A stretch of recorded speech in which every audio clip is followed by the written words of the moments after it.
Your mind is the ultimate frontier, the one territory you can never escape from. In a world of endless distractions, social media, streaming, digital noise, when everything is stripped away, it's just you and your thoughts. When life hits you hardest, when you're facing failure, when you're in pain, when you've lost something irreplaceable, you can't outsource that battle. You can't YouTube a solution. You can't scroll past it. You're alone with your mind for 24 hours every day. And that mind?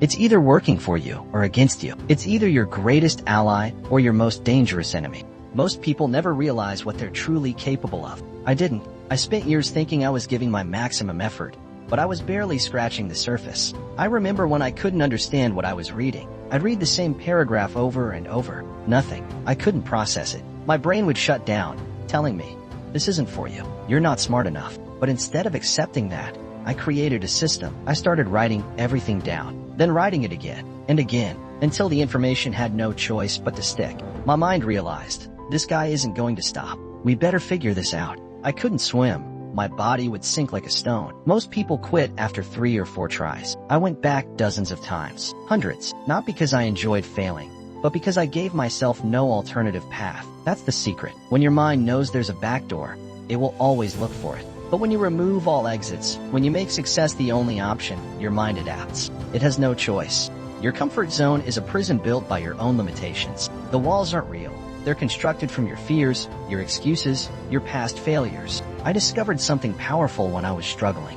There's a new normal that you can create for yourself. When I was going through the most brutal training imaginable, I didn't tell myself, I just need to survive today. That's temporary thinking. Instead, I said, this is my life now. This suffering, this challenge, this is home. When your mind accepts that, truly accepts it, everything changes. Your brain stops fighting the circumstance and starts figuring out how to thrive within it. People ask me, how did you run on broken feet? How did you push through when your body was shutting down?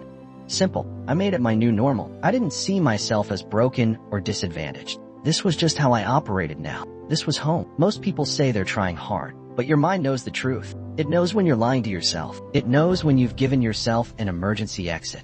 The scariest realization of my life was looking back at who I used to be: overweight, underachieving, making excuses, and realizing I thought that was my maximum effort. I genuinely believed I was trying my hardest. Years later, I discovered what was actually inside me, and the gap between what I thought was possible and what was actually possible.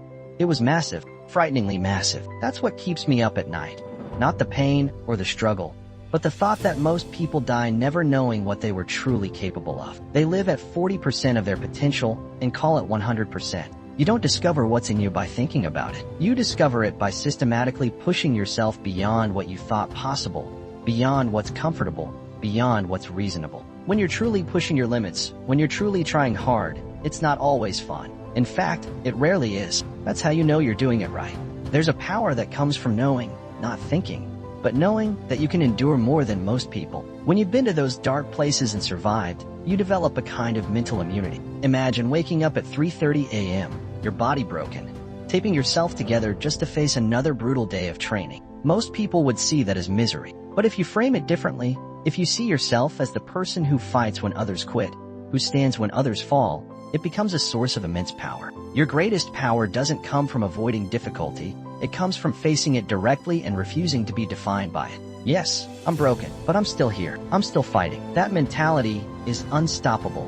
When things get truly difficult, when you hit rock bottom, surface-level motivation disappears. Anger fades. Revenge fantasies evaporate. Your brain is too busy trying to survive. That's when you discover what's truly driving you. It can't be shallow. It has to reach down to what I call the mineral soil, the bedrock of your soul that can't be burned away by suffering. You can't find this purpose by reading about it. You can't download it. You have to spend time with yourself, confronting yourself, being brutally honest about who you are and who you want to become. For me, it was about serving something greater than myself. It was about looking in the mirror and finally being proud of the person looking back. I was tired of disappointing myself. That accountability, that daily commitment to do right by myself and others, became my foundation. Many people seek peace first. They want comfort before challenge. But that's backward. True peace doesn't come from avoiding hardship. It comes from conquering it. It comes from knowing yourself completely, from testing your limits and expanding them, from becoming someone you respect. I'm at peace now because I went through the fire. I'm calm because I know what I'm made of. I don't fear challenges because I've built myself through them. No one finds themselves without trials, tribulations, suffering, and accountability. And accountability is suffering. It's the daily decision to do what's right rather than what's easy. It's miserable. It's hard. But on the other side of that hardship is the person you're meant to be. Your mind is waiting to show you what's possible, but it won't reveal its secrets easily. You have to earn them through persistence, through refusing to quit, through making the uncomfortable your new home. The gap between who you are and who you could be is bridged by one thing: the willingness to push beyond what your mind tells you is possible. Don't die with your potential still inside you. Don't settle for 40% when 100% is available. Take control of your mind. Make it work for you, not against you. And remember, peace isn't the starting point. It's the reward waiting on the other side of the struggle.